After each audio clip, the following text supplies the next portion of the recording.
Сегодня нас окружают компьютеры, электронно-цифровые пульты управления звуком, светом, машинерией. А когда-то здесь стояло аналоговое оборудование и приходилось многое делать вручную. Сегодня в проекте «Живая история» труженики невидимого фронта, от которых зависит многое. Здравствуйте, Вадим Фаритович. Здравствуйте. Как ваши дела, как ваше настроение? Все хорошо, все отлично. Отлично. Как вы оказались во Дворце культуры и вы помните ли свой первый рабочий день? Ну, во Дворце культуры я оказался, честно сказать, по знакомству. У меня во дворе, я вырос в этом районе, и у меня во дворе живет товарищ, и у него мама работала администратором ГКЗ, а он когда-то работал монтировщиком.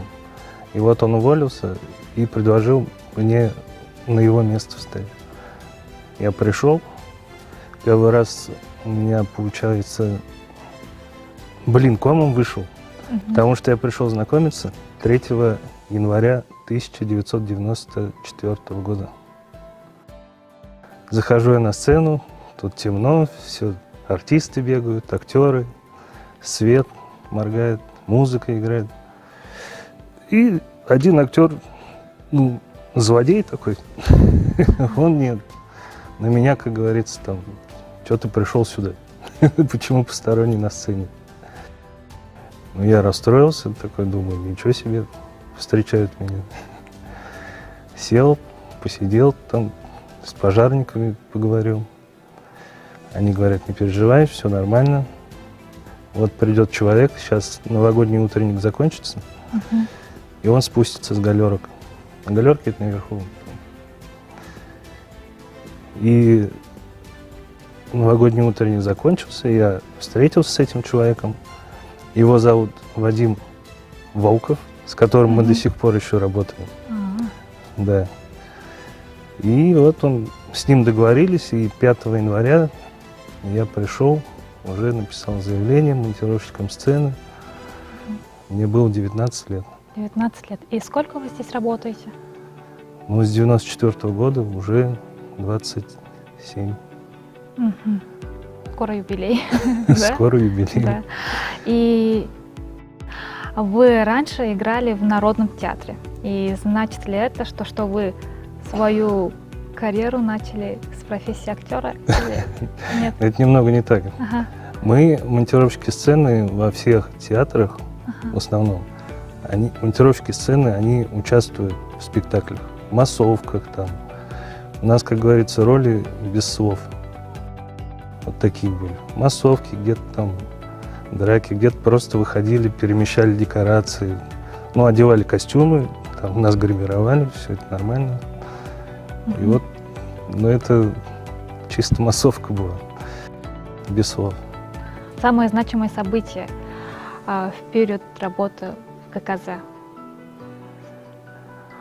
Ну, самое значимое событие, это, наверное, то, что я с женой здесь познакомился. Да. Она тоже здесь работает? Она работала художником. И у нас было мероприятие, юбилей Кировского района.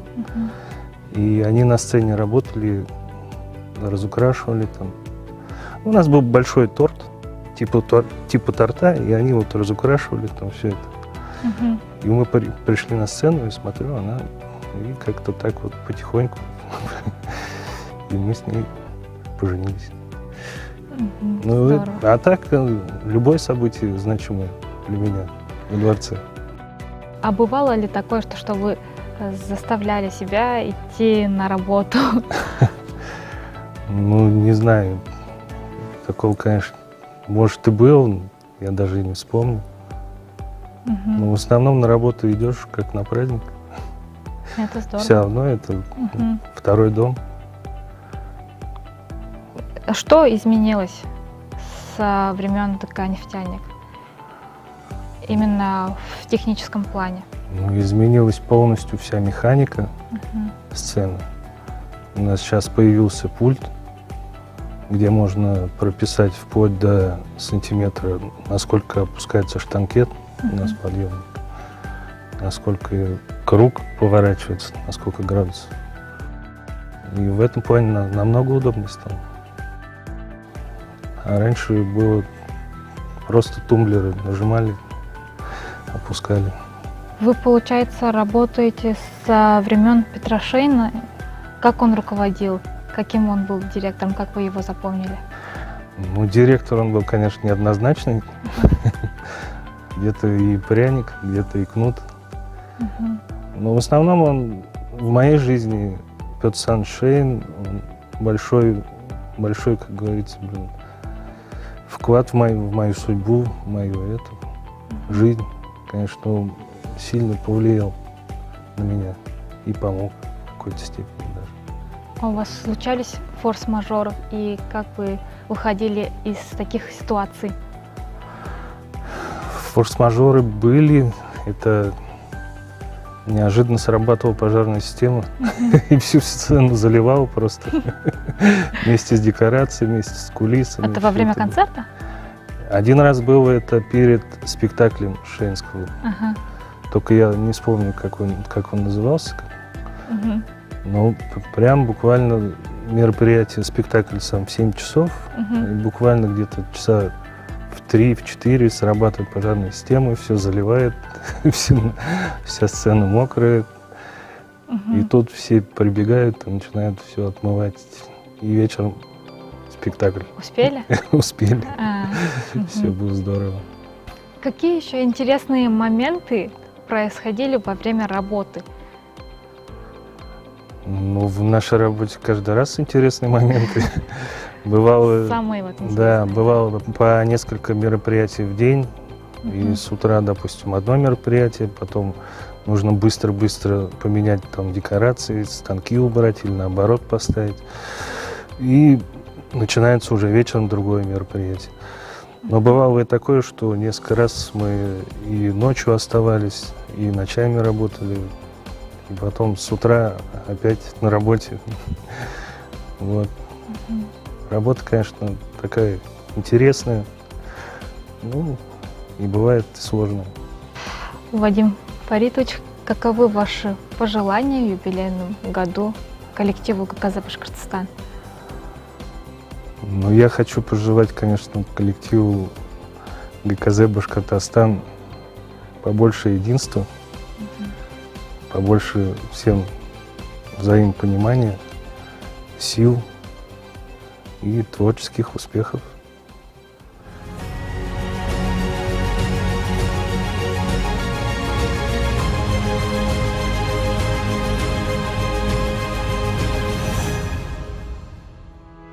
Здравствуйте, Ольга Александровна. Как ваши дела, как настрой? Ну, дела нормально идут, спасибо большое, настрой прекрасный. Как вы оказались в ДК «Нефтяник»? Вы помните свой первый рабочий день? Да, конечно, помню. Как я оказалась, ну, я уволилась со своей прошлой работы, и пока сидела дома, мама мне сказала: вот открывается дворец культуры нефтяников, может быть, ты пойдешь, посмотришь, там вроде бы девочек набирают, контролеров. Я говорю: ну ладно, схожу. Я пришла. Ну, меня направили сразу к Петру Александровичу Шейну. Я к нему поднялась, говорю: здравствуйте, я хочу к вам устроиться контролером. Он так посмотрел, говорит: ну, это же работа не очень простая, там же нужно улыбаться. Я говорю: ну, вы почему думаете, что я улыбаться не умею? В общем, я ушла, не захотела меня брать. Потом через какое-то время, ну, прошло полмесяца где-то, я еще сидела дома, но уже сидеть невозможно. Думаю, пойду-ка я еще раз, потому что мне хотелось все-таки именно работать в культурном учреждении. Вот. Я снова прихожу, но я уже схитрила, написала сразу заявление. Написала заявление, прихожу, говорю: здравствуйте, Петр Александрович. Он так посмотрел на меня, говорит: у меня что-то лицо ваше знакомо. Я говорю: ну, конечно, знакомое. Я же, говорю, полмесяца назад приходила, вы меня не взяли. Что, снова не возьмете? Он такой: ну, почему? Вы же уже заявление написали, возьму, конечно. Я говорю: ну, хорошо, спасибо. Ну, в общем, все, меня взяли, но это был испытательный срок. Там раньше же всегда 3 месяца испытательный срок был. Ну вот.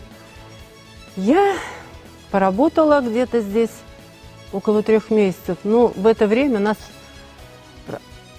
сюда приходил из башкирской драмы художник по свету Олег Борисович Войневич. И вот он, видимо, меня присмотрел там, что ли. Нас просили здесь всегда мыть софиты. Тут у нас было 6 софитов огромных, их опускали. Там были фильтры такие стеклянные, с такими стеклышками. Специально они были нарезаны, чтобы не треснуло стекло, потому что цельное стекло делать нельзя, иначе оно лопнет, треснет. Вот. И вот мы это все намывали. Ну и вот он, видимо, присмотрелся ко мне и как-то вызывает меня замдиректора Николай Александрович Асеев и говорит: Оля, а ты не хотела бы поработать осветителем? Я говорю: что, софиты, что ли, мыть? Он говорит: ну почему? Это же такая, говорит, работа творческая, интересная. Я говорю: ну, я не знаю, надо же посмотреть.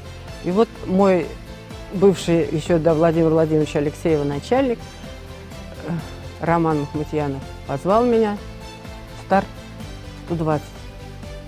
Комната, я захожу, там стоит этот старт 120, огромнейший пульт. У меня же дыхание сперло, думаю: о, мама дорогая, как я на нем буду работать? Ну, я говорю: ой, я подумаю. Потом, значит, я подумала. Я говорю: ладно, я согласна, думаю, ну, все-таки это интереснее работы. Ну и начала работать. И буквально уже где-то через 3 месяца у нас же здесь есть театр.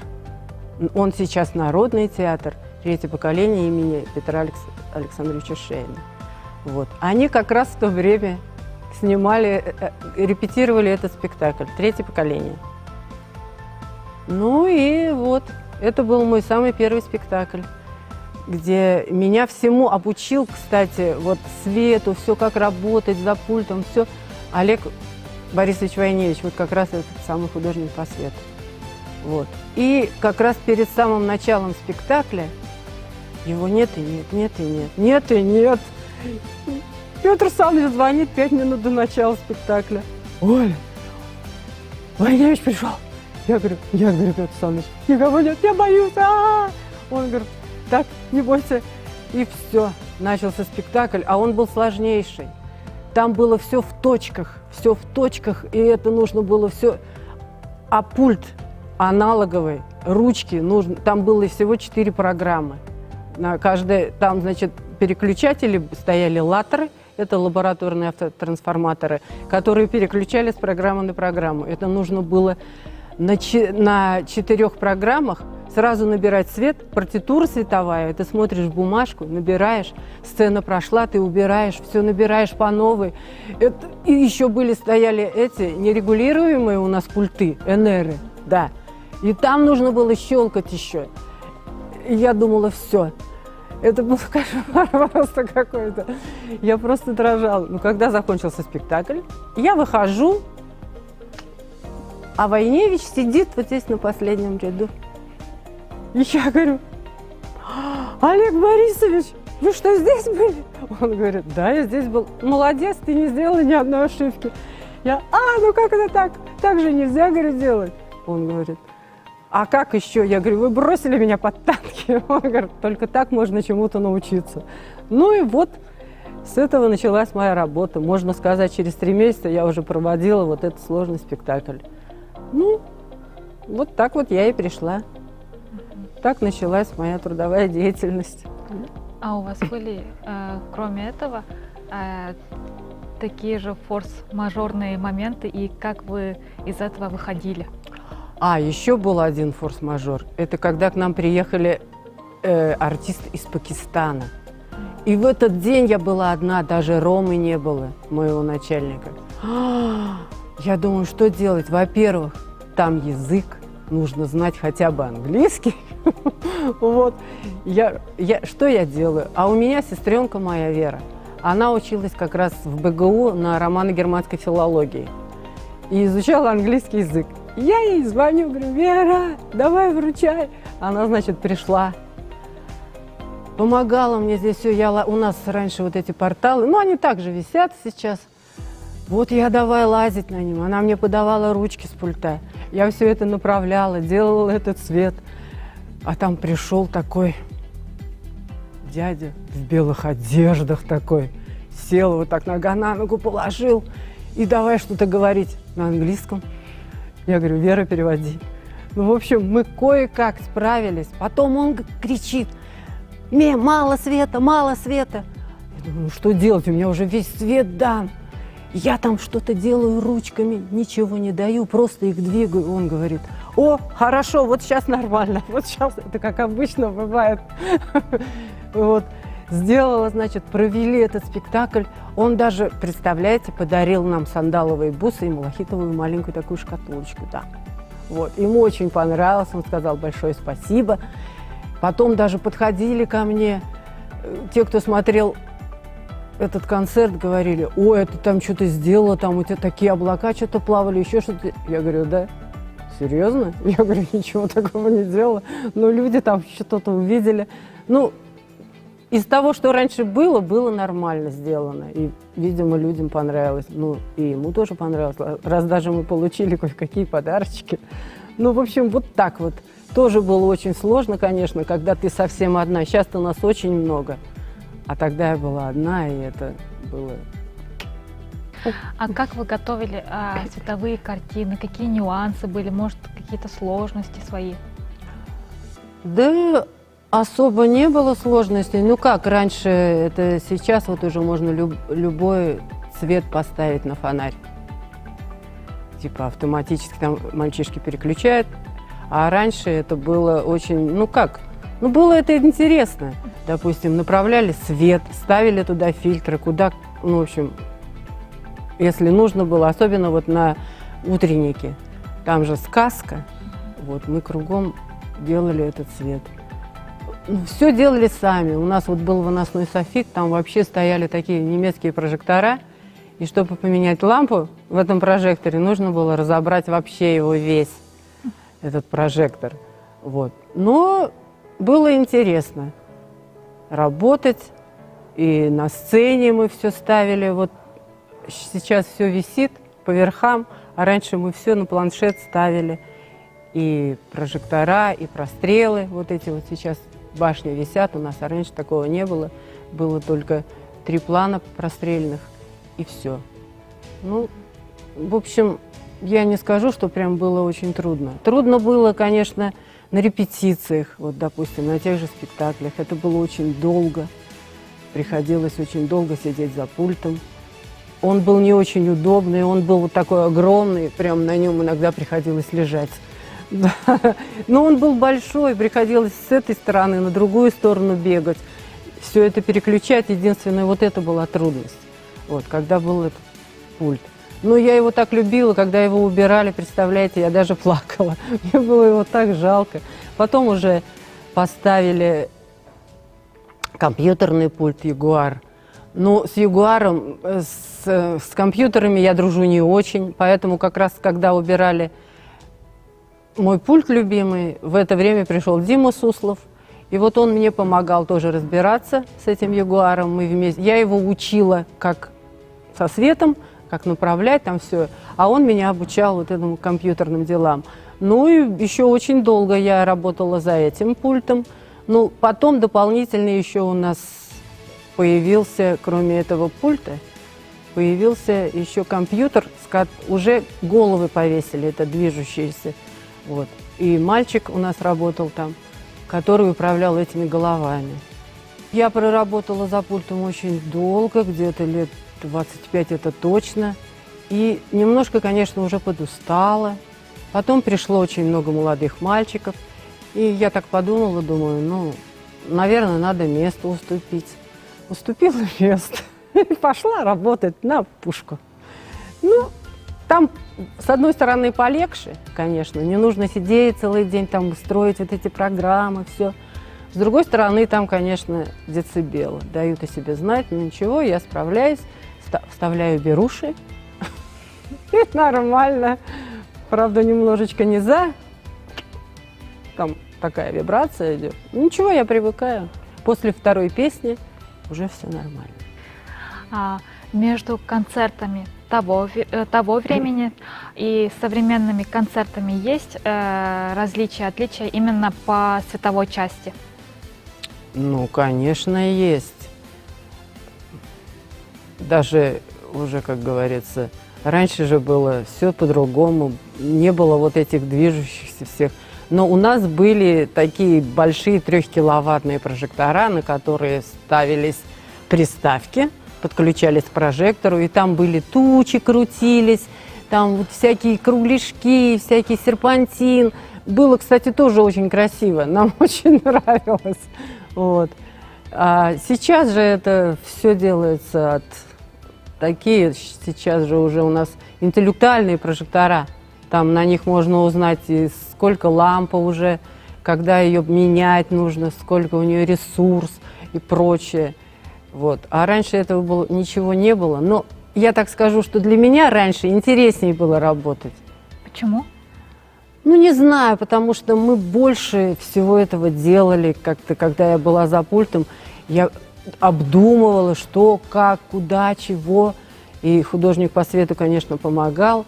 Но было интереснее. Были у нас такие люди, главный художник Борис Яковлевич Дорик. Он очень известный, он художник, он и певец прекрасный. Потом он ушел в оперный театр работать. Вот, мы потом к нему ходили в гости на концерт «Французский балет». Я считаю, что раньше было намного интереснее. Лично для меня сейчас, конечно, я за пультом не работаю, может быть, было бы тоже интересно. Все это мальчишки вот же там все сидят там по полдня, там строят все эти программы, пишут. Им, наверное, это интересно. А мне интересно вообще все это вот творчество, концерты. Сколько чего только мы не пересмотрели. Раньше же, когда мы начинали, к нам же приезжали гастроли. По 3 месяца у нас здесь были гастроли. Театр Советской армии, Ташкентский театр прекрасный, русской драмы. Причем Ташкентский театр, они привозили сюда такой шикарный спектакль «Полет над гнездом кукушки». Тут залы, тут было бесполезно говорить, что не сидите в проходах, что-то. Это было битком набито. Вы даже не представляете. Это... Ой. После этого спектакля я ходила на этот фильм, и я так посмотрела этот фильм, Джек Николсон, ну и что? Ну, как-то меня это вообще не задело. Что тут творили они? Это было... Самое интересное, мы устраивались и подрабатывали там. Они нас брали на месяц. Мы работали с ними. Ну, также вот нас на пушечку посылали, там что-то лампы поменять, то-то все. И мы получали денежку, еще они нам платили. Здесь зарплатку, там было очень даже неплохо. Так что было очень интересно. Я пересмотрела за свою жизнь, что только я не пересмотрела. И оперет, и всякие театры. Рижский театр приезжал, русской драмы. Он так нам сначала не понравился. Мы же привыкли, у нас же Петр Александрович делал спектакли. У него же такие массивные декорации, все движется. А у них была одна такая решетка, движущаяся на колесиках на 4. И вот они с этой решеткой что только не творили. Это мы потом поняли, что это круто. А они с этой решеткой творили такое. Это был вообще тоже замечательный театр. В общем, впечатление у меня вот то, что раньше было, да, остались, конечно, на всю жизнь. Это было интересно. Ларисой Голубкиной мы как бы познакомились, потому что ее подруга Татьяна, она работала как раз на старте, за пультом. И вот она приходила там к нам, рассказывала про Миронова. Это же ее муж. Вот. Так что очень много интересного было в жизни.